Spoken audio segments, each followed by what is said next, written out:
Your grandfather bought it, your father cursed it, and it's still sitting behind the barn, ready to work, while the fancy tractor that replaced it rots in a fence row. Field cultivators aren't supposed to be legends, they're just steel, springs, and sweeps. But some of these machines survived droughts, buyouts, and the death of the very companies that built them, and they refused to quit. 10 stubborn survivors that outlived everyone who doubted them. Let's dig in. Number 1. The Graham-Hoeme. Before we talk about polished factory field cultivators, we have to start with the machine that basically wrote the rulebook for shank-type tillage in America, the Graham-Hoeme. Here's the real story. In 1933, a farmer named Fred Hoeme in Hooker, Oklahoma, was watching his topsoil literally blow away. The Dust Bowl was tearing the Great Plains apart, and the moldboard plow, the tool everyone trusted, was part of the problem, because flipping the soil buried the crop residue that held the ground down. So Hoeme built something different, a heavy-duty chisel plow that ran rigid shanks through the ground instead of turning it over. He and his sons built and sold around 2,000 of them right off their own farmstead. In 1938, a man named W.T. Graham bought the manufacturing and distribution rights and set up production in Amarillo, Texas. From then on, it was the Graham-Hoeme, marketed with one of the great slogans in farm history, "The plow to save the plains." And why does it belong in a field cultivator video? Because farmers didn't just chisel with it. They bolted on wide sweeps and ran it as a field cultivator for stubble mulch tillage, undercutting weeds while leaving most of the crop residue on top to stop erosion. The engineering was blunt and brilliant. Heavy H-beam frame members, tillage shanks made from tough manganese steel, and reversible double-tipped points so you could flip them when they wore. By the drought years of the 1950s, it's estimated that roughly half of Great Plains farmers owned a chisel plow, and the Graham-Hoeme was the machine that started that whole family of tools. It stayed in production for more than 60 years, and the American Society of Agricultural and Biological Engineers later recognized it as a historic landmark of agricultural engineering. That's not a machine that refused to die. That's a machine that refused to let the land die. Number 2. Allis-Chalmers 1000 Series Field Cultivator. Now let's talk Orange Iron. Allis-Chalmers out of Milwaukee was one of the giants of the American farm, and while everybody remembers the tractors, the WD, the D17, the company also built a full line of tillage tools to hang behind them. When Allis rolled out big row crop tractors like the D17, it matched them with spring-tooth field cultivators in 10, 12, and 15-foot widths, so a farmer buying the tractor could buy the whole working package in the same paint. The one that keeps surfacing at farm sales today is the Allis-Chalmers 1000 Series Field Cultivator. It's a classic example of the spring-tooth era, long, curved, springy teeth that flex as they cut through the soil. That flex is the secret sauce. As the tooth loads up against a clod or a root, it bends back, snaps forward, and shatters the soil while shaking loose trash and dirt. It's self-cleaning by design, with no moving parts to break. And that's exactly why these things won't die. There's almost nothing on a spring-tooth field cultivator to fail catastrophically. The frame is welded and bolted steel. The teeth are replaceable. The shovels or sweeps on the ends are wear parts you swap out in an afternoon. When a tooth finally snaps, and after 50 years some do, you unbolt it and bolt in a new one. Here's the bittersweet part of the Allis story.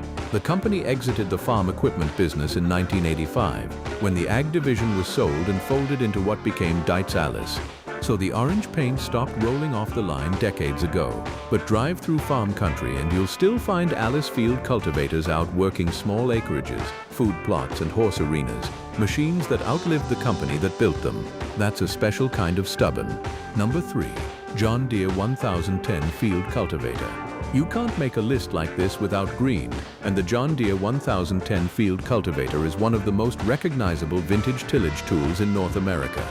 Quick note to clear up confusion, John Deere also made a 1010 tractor in the early 1960s. This is a different animal, a 1010 field cultivator, one of Deere's numbered pull type and integral cultivators. Deere built these in a family of sizes and model numbers. You'll hear farmers rattle off 960s, 1000s, 1010s, 1050s, 1060s, with the bigger numbers generally meaning newer designs and wider frames. The 1010 came in both drawn versions, which trail behind on their own wheels, and integral versions, which mount to the tractor's 3-point hitch and lift clean off the ground. Deere offered it in a wide span of working widths, with hydraulic wing fold on the larger sizes so a farmer could pull a machine 2 or 3 times the width of the barn door and still fit down the road. What made the 1010 a keeper was the way Deere balanced flex and toughness. It ran spring cushion shanks that would trip up and over rocks and roots, then drop back into the ground, critical in fields where hitting a buried rock with a rigid shank could bend a frame. The teeth carried replaceable shovels and sweeps, and Deere's spare parts network meant you could get wear parts for these things for decades. That's the quiet reason so many survive: parts availability plus a simple, rugged design.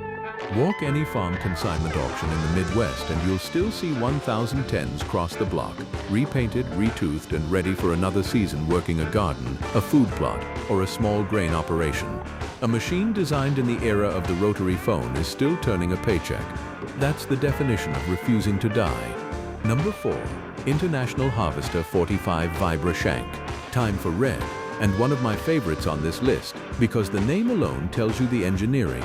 The International Harvester 45 Vibra-Shank. International Harvester built the 45 Vibra-Shank field cultivator over a remarkably long run, roughly from 1964 all the way into 1981. Think about that.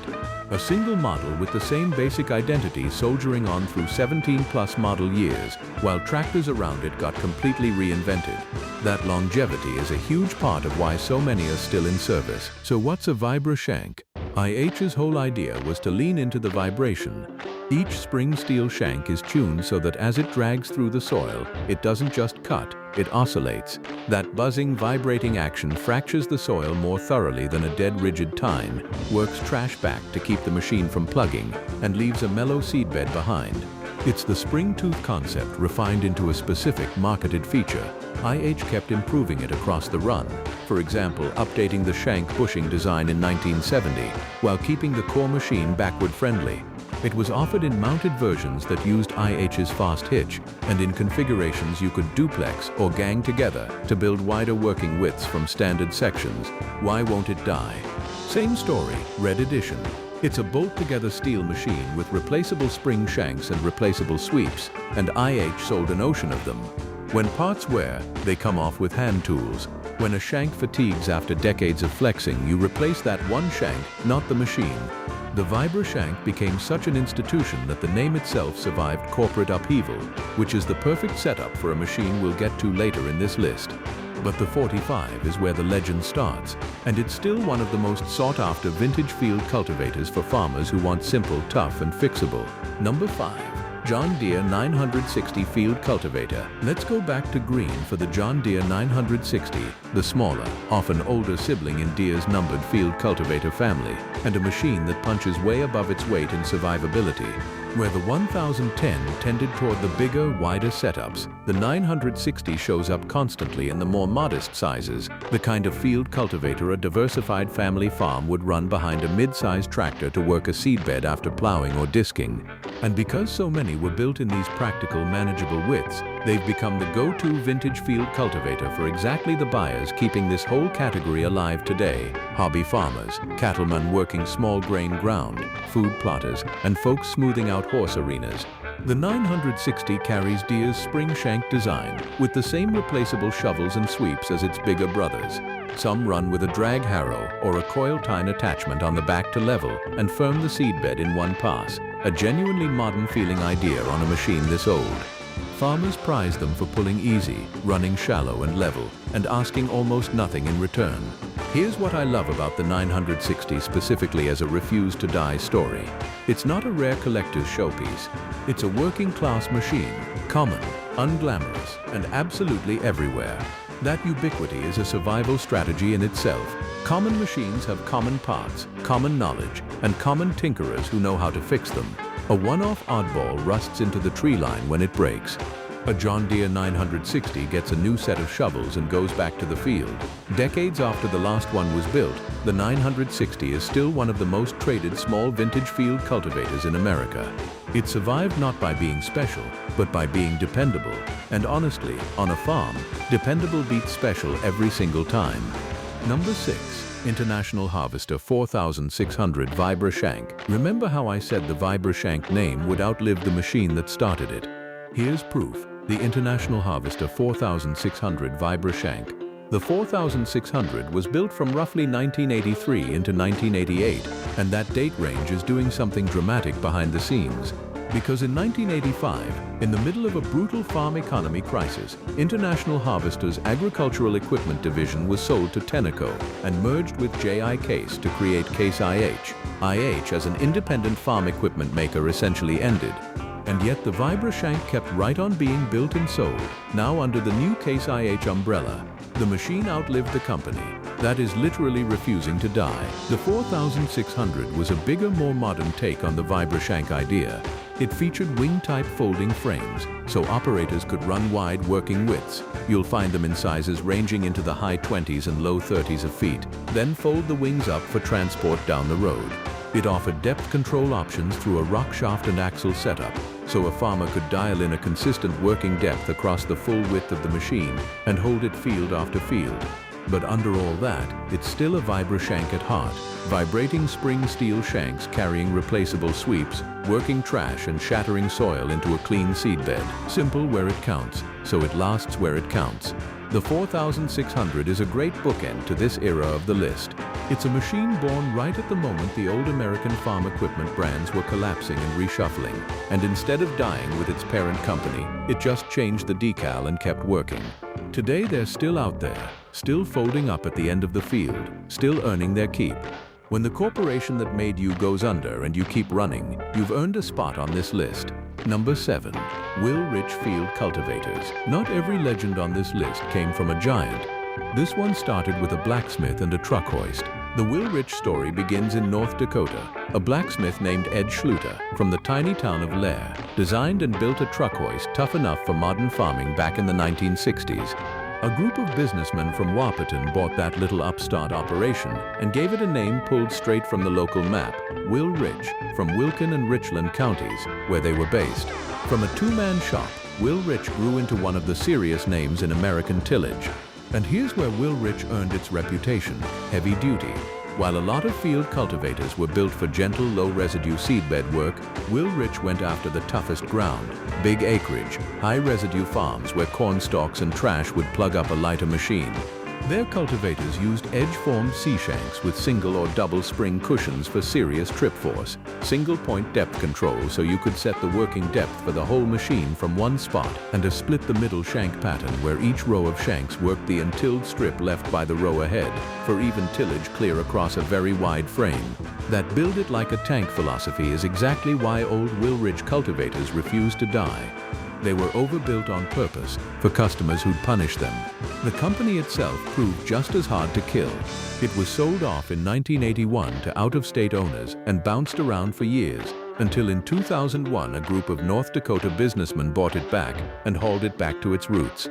Then in 2020 and 2021 the Wil-Rich line, along with sister brands Wisek and Concord, was acquired by Väderstad of Sweden, and the equipment is still being built in Wahpeton today. A machine line that started with one blacksmith's truck hoist is now part of a global operation, and the vintage units are still tearing up high-residue ground across the continent. Number 8. Ferguson and Massey Ferguson, the mounted field cultivator. Now let's honor the invention that changed what a field cultivator even is, and the machines that carried it. The Ferguson system and the Massey Ferguson mounted field cultivator. Here's the history that matters. An Irish inventor named Harry Ferguson perfected the three-point hitch, the now universal system of two lower arms and a top link that mounts an implement directly to the back of a tractor and controls it with hydraulics. In 1939, Ferguson and Henry Ford sealed a deal on nothing but a handshake, and the Ford Ferguson 9N brought the Ferguson system to America. After the Ford partnership broke down, Ferguson built his own tractors, and in 1953 merged with Massey Harris to eventually become Massey Ferguson. Why does this belong in a field cultivator video? Because before the three-point hitch, most field cultivators were drawn, big heavy things that trailed behind on their own wheels and had to be lifted with clumsy mechanical levers. The Ferguson system let you hang a field cultivator directly on the tractor, lift it instantly with hydraulics, back it into tight corners, and let the tractor and implement work as one balanced unit. The mounted field cultivator was born from that idea. Ferguson and Massey Ferguson built compact, integral spring-tine field cultivators designed to snap onto that three-point hitch, light, nimble, and perfect for the small to mid-sized farms that made up most of the world's agriculture. Their genius was in the system, not just the steel, and that's why they survive. These mounted cultivators are simple, they're light, and the three-point standard Ferguson created is still on virtually every tractor made today. So a mounted field cultivator built in the 1950s or 60s will bolt straight onto a tractor built this year. Think about that compatibility. The whole reason these old Ferguson-era implements refuse to die is that the man who designed the hookup made it so good, nobody ever needed to replace it. Number 9. Case Farg, Case IH Field Cultivators. We touched on the 1985 merger earlier. Now let's give Case itself its due, because the Case Field Cultivator lineage is one of the great survival stories in this whole category. J.I. Case is one of the oldest names in American farm machinery, a company with roots going all the way back to the 1800s. By the mid-20th century, Case was building a full line of tillage tools alongside its tractors, including drawn and mounted field cultivators running the same proven spring shank and C-shank designs as its competitors. In the tan and red livery, Case ran for years. Then came the great reshuffling.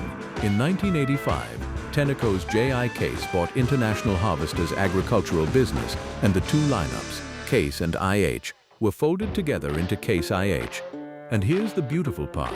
Instead of throwing out the old designs, Case IH kept building the machines that worked. The IH Vibra-Shank line we already talked about carried right on under Case IH. Good engineering doesn't care whose logo is on the tank.